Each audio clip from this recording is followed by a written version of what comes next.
Good morning, everyone. Welcome to another installment of Coffee with Carl. This morning, I have Jay Tolisano from CrossCountry Mortgage. Welcome, Jay. Thanks for joining. Yes, Carl, thank you so much for having me. Really appreciate it. Appreciate it as well. So, what we're going to have the conversation today. We'll talk a little bit about rates, conversation around first-time home buyers, seasoned buyers, and then we're just going to pick Jay's mind and get a pulse on, what's happening in the market. I like to start really with the big conversation around rates. I get this conversation or question all the time from folks, what to do with, refinance, should I do it now? Should I wait? We think the rates may go lower, over the next year, according to the Fed. Should I wait another year to do it? CNBC put out an article today saying that we had 81% higher refi demand since last year. Jay, what are you seeing on the ground? Are you starting to see people start to move in the space, and then maybe walk through, for the viewers, how you might approach that rate conversation? Are you telling folks, hey, give it another 6 months to see where it may go? Or are you guys in that camp of, hey, take advantage of, any drop that you can get? Yeah, so love the question, and the reason that refi demand has crept up so much is that rates are right now at a place where they have been the lowest and they've been in the last 12 months. If you look back 12 months, they're the lowest they've been. If you look back 2 years, they are not the lowest they've been. But a really interesting statistic to point out, Carl, is that over the last year to 2 years, we have had 8 rate dips. Now, that does not mean Fed moving rates, right? But we've had 8 mortgage rate dips that only lasted on average 2.7 days. So, what Wow. does that mean? We've had some quick dips, and then like 3 days later, rates go back up, right? I tell you that story because when people say, is now the right time to refinance? It absolutely could be the right time to refinance, right? No one should ever think about refinancing in terms of how much am I going to reduce my interest rate. It should be a very good calculated, thought and discussion, especially with someone like yourself, the financial advisor, on, hey, listen, I am saving this much money and removing this much non-traditional or non-housing debt. Does it make sense? And now I'm going to tie that back to the spike of 81% in refinances. It may be that that 81% also includes things like fixed rate second mortgages, which we are also doing quite a bit of to help people consolidate debt. So I think whenever you're thinking about refinancing, it should never be about rate. It should really be about payment. I mean, we've seen people improve cash flow by $1,000 to $3,000. So as an advisor, if you can help someone get out of the credit card debt and save $3,000 and then take that money and put it back to their mortgage for aggressive pay down, or put some of it in the market and some of it to pay down, you could have a really good plan ahead of you. Now, I'm going to kind of round this out with, do I think rates will go lower and when? The answer is rates very well could go lower. I think they will go lower. But as you know, Carl, the Fed has like two things that they have to watch. They have to watch employment, they have to watch inflation, right? And so those things will dictate kind of what happens in the future. And inflation's been a little bit pesky, according to the data. So we'll see where things go. What I wouldn't do is just jump at the opportunity to refinance because someone says you should, because rates are lower. It should be a calculated decision based upon your situation, based upon cash flow. And of course, I really hope that people are working with folks like you because it's super important for you to weigh in on the decision. Yeah, and I think likewise, that's why you guys are here as advisors, right? For the folks to call, I think it's really important to bring that coordinated team approach, so that way you can work with a specialist on the mortgage side to go through the actual rates, go through the different programs too. And maybe Jay, just for those first-time home buyers, and at today's conversation, I really want to segment that into called first-time buyers and seasoned buyers. So for the first-time buyers, maybe just walk through high level, real quick what some of the different options are as far as mortgage programs. And then, Mhm. from there I want to transition to, getting that first time home buyer ready. Walk us through that process as well. So I'm going to start with an interesting statistic that the current age of a first-time home buyer is 38 years old. Wow. That is the highest it has ever been. I think we were previously, more predominantly around the like low 30s, like 33-year-old age. We're now at 38 years old. Are people living in mom and dad's basement or in mom and dad's home? Are people renting for longer? And does it come down to the fact that people just don't have the right education on the products that are out there? And should they buy and why they should buy, right? I am not a huge fan of renting unless it makes sense for the right reason, right? But as I always say to people, um, if you're not buying, Carl, right now because you think rates are 7% and you don't like that rate and you think that rate is too high, if you're renting, you're paying 100% interest, right? And when you rent and you hire a realtor to help you rent, Carl, are your clients going to their realtor and saying, "Hey, listen, I want to rent that house and I want to pay 5% rent"? Yeah. No. No They're chance. saying, "Hey, I'm looking for a rental. I'm going to pay $5,000 a month. What is right?" It's payment based. So I Mhm. think first time buyers are a little bit hung up on where rates are, number one. Number two, I think they're hung up on a little bit about programs and options available. Can you buy a house with 3% down? Can you buy a house with 5% down? Right? Can you possibly get a down payment assistance loan that allows you 0% down? So the answer to those questions is yes, yes, and yes, depending on your situation. Like you're not going to be able to get a 0% down loan that is like, let's say, a state housing agency, which those are fantastic loans, if your income is too high. As I tell people, sometimes you earn yourself out of that because you make too much money. There are other 100% down or sorry, 100% financing, no money down options out there. I think really what it comes down to is, as you know, Carl, people read headlines even as it pertains to your business, right? And headlines are a killer. Um, Folks really just need to be educated by guys and gals like you and me who are good qualified professionals that can help them walk through their situation. Um, uh, Carl, if you had a pain in your right side and you Googled, "Hey, I have a pain in my right side," you're going to get so many different responses to what that could be. And some of it might be like, "Oh my God, I'm falling apart," right? So you got to work with these good qualified professionals like you and me to get the right advice. So, um, again, it comes down to education. And I will say that I also run a homebuyer education class the second Tuesday of every month on Zoom. So if you want to drop that in your show notes, maybe people can log on. And I also give a credit of $250 when people close with me, just simply to come get educated. Yeah, I mean, that's certainly a great value add. We'll go ahead and do that into the next session. With Cool. that, I think for these first time home buyers, yeah, walk us through what that preparation looks like. And, hey, I want to buy a home. Jay, what do I need to do? Do I go out and find the home first? Should I come to you to figure out how to get pre-qualified, to figure out where I may be able to finance? Walk us through, what that process looks like. Sure. So I'm going to start with pre-pandemic. You probably needed to only get ready about 2 months before you were going to try to close on a house. And I bring up pre-pandemic to now. Now you should get ready literally the moment you think maybe buying's for me. Because in this current market, with inventory being very, very low in the majority of the country, you want to make sure you're ready. Okay. So the moment you think, "Hey, maybe we're going to consider buying," you got to get ready. And we do a soft credit pull for all of our clients. And that is a big hurdle. Clients think like, "Oh man, I'm going to get my credit pulled and my score is going to be ripped apart." The reality is, we do a soft credit pull, it has no effect on you. There's literally Walk no us through effect. soft versus hard, just so maybe so people have an understanding. I know most people may, but maybe for that younger buyer that's never dealt with that, how that affects their credit. Sure. So a hard credit pull is when a lender or a bank pulls your credit and there is a 3 to 5 point impact to your scores. So it is that like hard pull. Sometimes people will say like, "I don't want my credit to be dinged."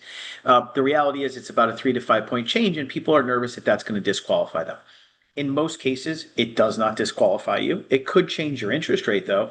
So what we do is we do a soft pull. A soft pull and a hard pull are exactly the same in terms of the data that you get is basically exactly the same, but with the soft inquiry, so it's a soft inquiry, there's no negative impact. Mhm. Okay. And we do a soft inquiry on 100% of the people that we start. Okay. So hard just means it hits it and there's an impact. Soft means there's no impact. Um, Consumers can, by the way, go to annualcreditreport.com. It's a free, I think, government sponsored site, and they can do a pull of their own credit if they wanted to, such as a little tidbit if they're not getting into the home buying process, and they can pull their own score, and that's a soft pull as well. It just means you're doing an inquiry, you're looking at what's there, but there is no negative impact. Now, with the soft credit, though, you cannot lend. So at the time someone has an accepted offer, we have to go to hard credit pull. Okay. But so does everybody. I mean, that is what it is, right? So that's a big hurdle for people. What we like to do here to get people ready is we like to take their application over the phone. I will Mhm. tell you, the world is an electronic world. You have one of the biggest groups out there by the name of Rocket that says click button, get mortgage. Yep. I don't agree with that philosophy. I'm not saying they can't give you a mortgage, but I am a big believer in we get on the phone with the consumer and go through their situation. We understand and learn more about them by doing that than just click button, get mortgage, right? So we're a little bit more personalized in our approach than most. And so we get on the phone and we go through them and their situation. And, oftentimes, Carl, what we find as, you used the word advisors before, is someone will come to us and say, I want to put 20% down. Now, first and foremost, we hear that all the time, and it's not necessarily appropriate or what needs to be done. But oftentimes, what we find is like they're carrying a bunch of credit card debt. So I'll say to them, hey, Carl, instead of putting 20% down, why don't we back it down to 15? Clean up all this credit card debt, which, as you know, right, it's not helpful. 22% average interest rate right now, and it's not getting you anywhere. Let's put 15% down and have you pay off this credit card debt. Well, by getting on the phone with you and working through these things, we really get to know you and understand your situation. So again, early, educated, get on the phone with us, and we get you ready. Yeah, you made a very important distinction there. A lot of times folks just assume you have to put 20% down. You certainly don't. I mean, as you mentioned, there's a number of different programs that you can go to where you might only put down 15%, 10%, and obviously there's some other qualifications for some of the other variety of loans. So folks, it's really important to remember that there are a number of different programs. You just have to figure out what's going to make the most sense for you. As far as documentation, high level, what are some things that folks are going to ultimately need to get you? Because I know that ends up being one of the biggest hangups because people feel like they're getting a root canal with all the different documentation they have to ask you for. So maybe just highlight a couple of the items that they're going to end up needing to do, in that process. Yeah, so you're absolutely right. People do feel like they're getting a root canal or we're drawing blood and taking a hair sample. The Yeah. reality is that the mortgage application is the most comprehensive financial application out there. Okay, most comprehensive. And I always tell people, hey, Carl, listen, we're asking you for a lot of information, but understand that we're protecting you and the next buyer and the next buyer and the one before you from what happened in the '08 crisis, right? Remember, we had a mortgage and financial crisis. We're trying to keep ourselves out of that. Okay. So, some of the things that we ask for proof of income. So, that would be W-2s, pay stubs, possibly tax returns, bank statements, right? And if you own other properties, we might need things that are tying back to your property, like mortgage statement, taxes, and insurance. Those, I would say, are the high level items. We always try to keep it to a point of we get what we need and we don't get more than we need. But the reality is, as I try to tell people, is like, listen, we can give you a better result if you get us what we ask for on the front end. Right? We can do a better job. We can get you a better result. And Carl, the gold standard in the business is, I've been doing this for 24 years, has really been what's known as the pre-approval. At CrossCountry and on my team, what we do more often than not is we actually take them through the pre-approval process, and then we move them into our full fast track approval. Full fast track approval just means you have gone now to underwriting, which is the next step. Yep. Okay. So we are pre underwriting more often than not. these files before they put offers in. And I will tell you, when people are pre-underwritten, we are seeing a greater than 25% uh, increase in their bid being accepted. Because when they go to the seller says, oh, okay, these guys aren't just pre-approved, they've actually gone through underwriting. So, Carl, if you and someone else are bidding on the same house and you've got a pre-approval letter, sorry, you've got a fast track approval letter, excuse me, and the competitor has a pre-approval, and you guys basically have the same characteristics, offer price same, down payment the same. Guess what? The listing agent and the seller are going to say, well, Carl's done more work. He's gone in, he's underwritten. He just needs three things to get this closed. And so that's why we see the increase in the accepted offer rate. Is there, and this could, and for folks, this could be either first time home buyer or more of a seasoned buyer, but is there a difference when dealing with a W-2 employee versus a 1099, and, kind of explain, the big differences there as far as, what some of those 1099 or business owners have to think about when it comes to the disparity of income? So, fantastic question. Thank you so much for asking this one.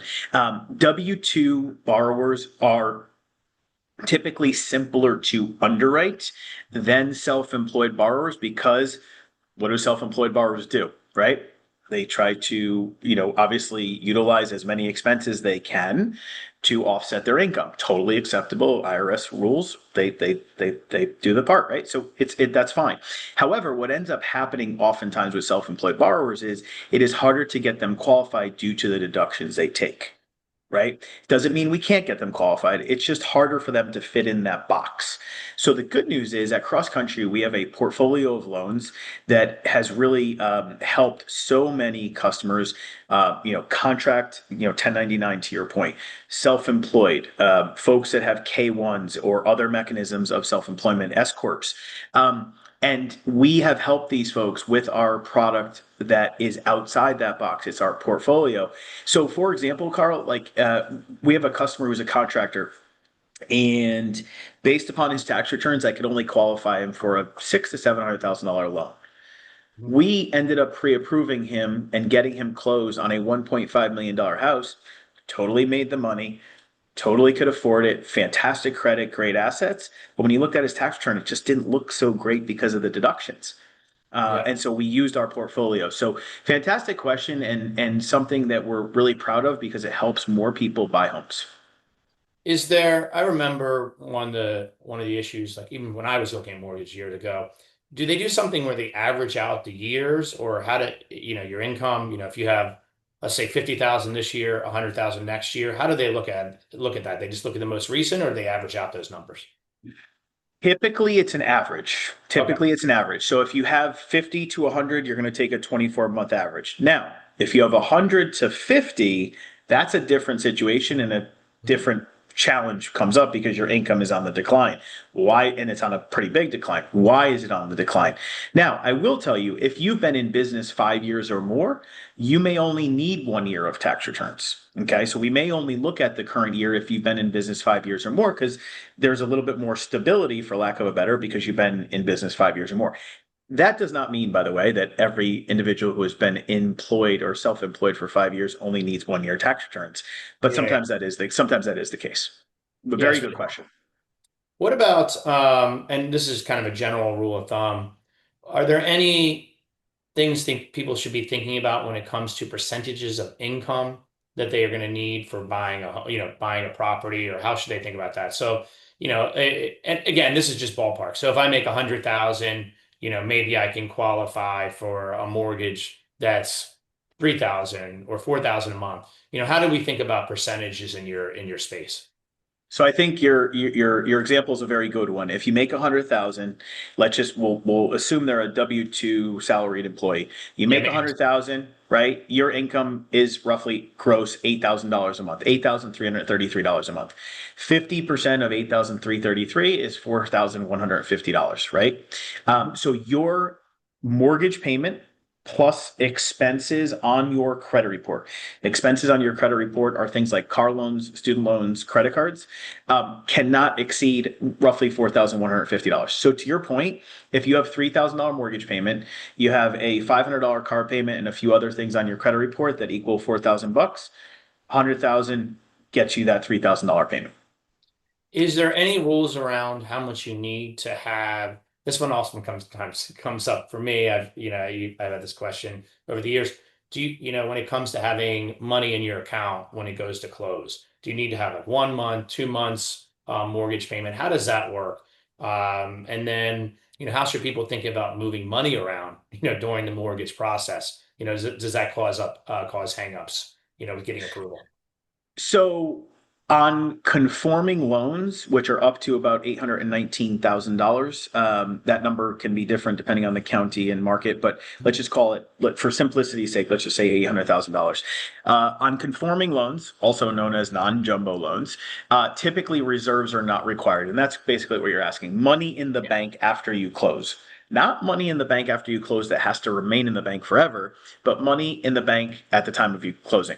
Typically, with those loans, you don't need reserves. On jumbo loans, so those are the things in the mid and upper 800s and higher, you don't often need reserves. However, that's not for every product and program. And if you have reserves, you can typically qualify for something better.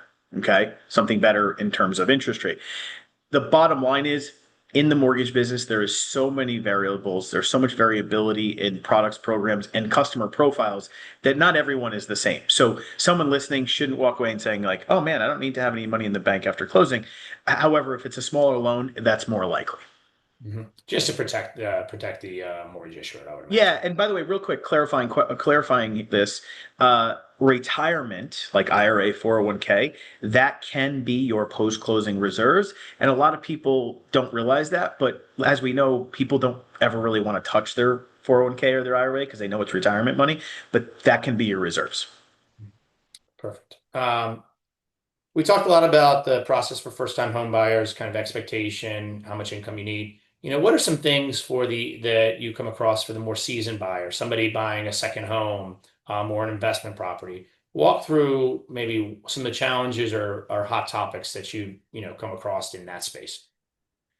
Sure. So first, I'm going to address the seasoned buyer who is looking to upsize or downsize, or even Yeah. make a lateral move, right? Right now, we have so many people with rates between, let's say, 3 and 5% that currently own a home that really want to go to another home, but they don't want to pay in the 6% range, right? So we have that mindset of like, hey, listen, I'm in a three, I don't want to go to a six. Well, first and foremost, interest rates, which are largely like in the 6% range right now, the average is about 6.13. Something in the 6% range historically is a very good rate. Okay. But a lot of people have the mindset of like, oh man, in 2020, I got like 3%. Well, as you and I both know, those were man made interest rates to deal with a health crisis that we had going on that was affecting the economy. Right. Um, Correct. so the reality is that I think people need to realize that like, okay, we're in the 6% range. We need to get over this hurdle and understand that this is where rates are going to be, and they're not that terrible. And I think we are starting to really see that shift. But the second piece of the puzzle is people don't know how to buy before selling, and that's a big challenge. Why? Because inventory is so low, they're afraid to put their house on the market, take a contract, and have nowhere to go. The Hmm. good news is we have about five different bridge loan options here at CrossCountry Mortgage that facilitate those needs. And we can really get them started with the bridge loan, get them pre-approved, get them under contract to buy the next house. They can list their house, and if they get a contract quickly, we can actually vacate the bridge, right? If we don't need it. And if we need it, we just continue down the path. So existing buyers, those are some of the challenges. Now, investors and second home borrowing, I will tell you, it is very common. People are looking to add to their investment portfolios, those that already have them. And there are people out there that are new investors that are, looking to get into investing. What we are seeing is with home equity reaching new record highs, um, we are seeing people tap into their existing home equity with like a home equity loan. Okay, that's a fixed rate second mortgage, so they're protecting that payment from not changing, and they're taking that money and buying a new investment property. Okay, now One of the things that is a little bit frustrating for customers is that sometimes they feel like they can't qualify for that investment property because when you're qualifying with your debt and your expenses and now the new debt. And yes, there's rental income. Well, we do have a product where when folks see this as an issue, where we underwrite simply, Carl, the house that they're buying against the expenses and income of that house. So not taking into account their whole situation. Okay. Wow. But we do see a lot of people investing in real estate and taking money from their current home because of the excess amount of equity. And Um, this is a little bit off topic, but do you work in the construction space, and how does that, when it comes to land, land loans and stuff like that, where you're going to build on it, how does that work in your guys' space? Yeah, so we do some land financing and land loans here. Land loans are loans that typically require 20-25% down.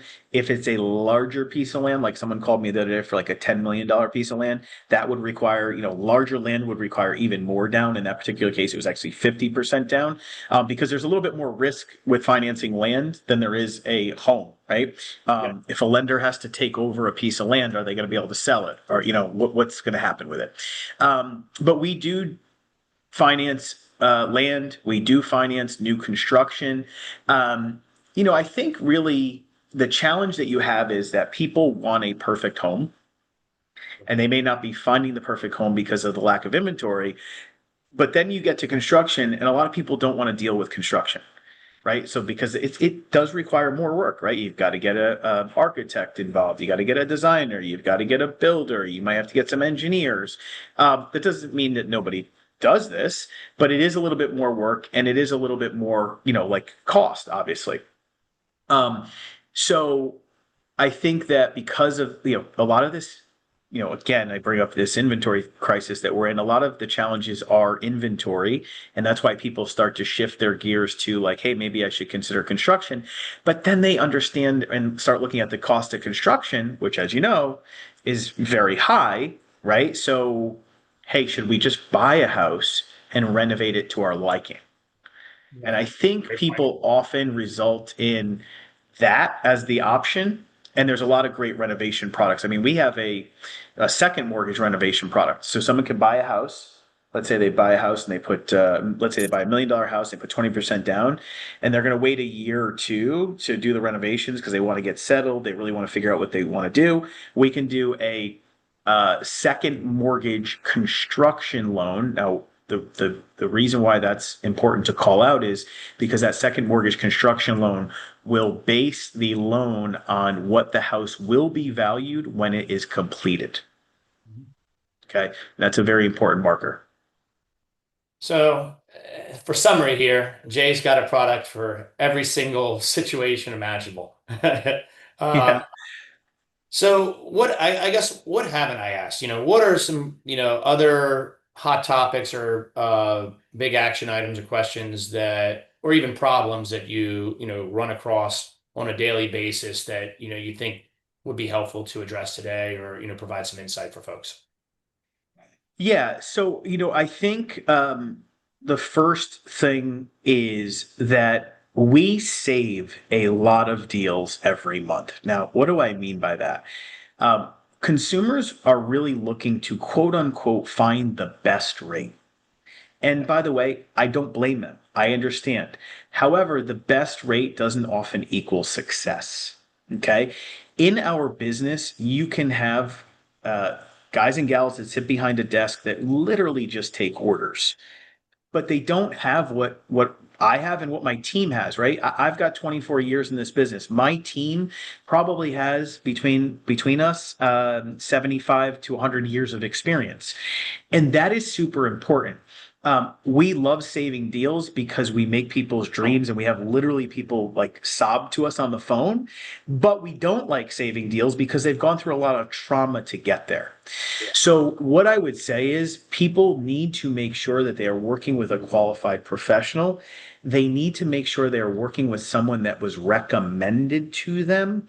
I use this analogy of like, if a husband and wife move into a neighborhood, let's say they move from Seattle to Miami, and they go move into Miami, and the wife wants to find a hairstylist to do her hair. She's not going to flip through a phone book. She's not going to like just go to the website. She's going to see a gal on the block that has like an amazing hairstyle or whatever the case may be, and she's going to say, "Hey, where'd you get your hair done?" "Oh, here, go to my guy or gal at so and so salon." Well, I'm going to relate that to mortgage. You can't just go online and look for the best interest rate because you don't know who you're getting on the other end of the phone. And I'm sure, as you know, Carl, and you see this, and I think you'll agree, a mortgage is the biggest financial decision and probably the biggest obligation and debt that a consumer is ever going to take. You agree? Yeah, hands down. So why would you want to trust the biggest decision to someone that you don't know that was not recommended by someone you trust? I mean, Carl, in your position and what you do, you are a high trust individual, no doubt about it. The only reason why you're successful and the only reason why you have clients is because they trust you and refer you to other clients, right? Um, so I would say you have to choose wisely on who you work with in the mortgage space. Okay. So I would say that's a huge one. Yeah, I mean, I can say personally, when I was going through the mortgage process, you can choose the lowest rate, but in the end, the amount of hassle that you may go through, to get a specific product or, to match what they promised may not be worth the hassle. When you could have gone through maybe something slightly more expensive, but it's a clean, simplified process, you get approved. And at the end of the day, in this day and age where homes were at least flying off the shelf. And frankly, when they do come available, as Jay referenced earlier, you need to be the most prepared and the one that can close the quickest. Otherwise, you're just not going to get the deal. So I think that's you really hit the nail on the head. Um, with that, I want to go ahead and finish up here. Any final words, Jay, on your end as we close up today? Well, the only last thing I want to mention is the other thing that we get, from people is like, "Hey, I think I'm going to wait until X date because I heard rates are going to come down further Yeah. to buy." And I think that's the wrong decision. And statistics have shown this. Even my personal numbers here in my business show this. When rates come down, more buyers come in, right? When you hear rates come down, let's say you're not in the market, but you hear rates come down and you're like potentially a buyer, you're like, "Oh, great, rates have come down. I'm going to jump in." So instead of competing against 4 or 5 people today, you might be competing against 20 people, which pushes prices up. So there's a whole phrase out there, or, I've seen this posted a few times in on the internet. Like, the best time to buy was 5 years ago. The best time to buy was 5 years before that, right? Yeah. So the longer you keep pushing it out, you're going to look in the rearview mirror and say, "Man, I wish I bought that." So if you can afford it and you know where you want to be, buy today. If rates go down, you just refinance. It's that simple. So that's Excellent I point. think, good wrap Excellent up point. there. I mean, it's no different than the stock market, and we'll, bring it full circle there. I mean, I get this question all the time, should I invest today or I wait another month or, another 6 months? And then what ends up happening, we keep waiting, waiting, waiting, and the market continues to go up. Well, as we've seen with the price of homes, they continue to go up. Maybe there are, periods where there's small dips or the price may become a little stagnant for 3 to 6 months, but ultimately they've continued to push higher. So I think Jay really hit the nail on the head again there with, there's no better time than now to at least have the conversation and, work with your team of professionals to figure out what makes the most sense. With that, I'd like to thank everyone who joined today. And, Jay, once again, thanks for the time and the education. Appreciate you. Absolutely. Appreciate you Thank having me on. Thank you so much. All right, everyone, have a wonderful day. Thank you.